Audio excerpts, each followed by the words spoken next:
ભાઈ ઓલી છોકરી કેવી મસ્તીની છે, મને બહુ ગમે છે. અને ભાઈ નાના બાળકોનું ટ્રસ્ટ સંભાળે છે, ઈ બધા પૈસા બધા પાસેથી ઉઘરાવીને ઈ નાના બાળકોની સેવામાં વાપરે છે. તો ભાઈ હું થોડાક પૈસા દેતો મારો મેળ પડી જાય. અને લુખાતારી ભાઈ 20 રૂપિયા ચા પીવાના નથી. હમણાં આપણે ચા પીવા ગયા તે ઓનલાઈન પેમેન્ટ કરવાનું થયું તો તારે બેંકનું સર્વર ડાઉન હતું, અત્યારે તારે પૈસા દેવા જવું છે. એલા ભાઈ મને ખબર છે સર્વર ડાઉન ને, તને ખબર છે સર્વર ડાઉન ને, પણ એને નથી ખબર ને સર્વર ડાઉન ને. હાલ તું. હેલો મેડમ, તમે આ શું કરો છો? હું નાના બાળકોનું ટ્રસ્ટ ચલાવું છું. એવું છે એમને? પણ પૈસા તો હું દેવા માંગુ, પણ મારી પાસે રોકડા નથી, ઓનલાઈન છે. કઈ વાંધો નહીં સર, હું તમને સ્કેનર આપું છું, એમાં તમે સ્કેન કરી અને પૈસા ટ્રાન્સફર કરી દો. ઓહ, 100 રૂપિયાનું દાન કરો છો સર? ના 1000 રૂપિયાનું દાન કરો છો સર? ના.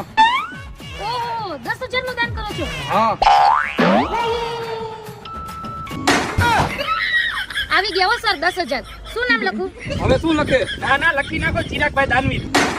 Thank you sir.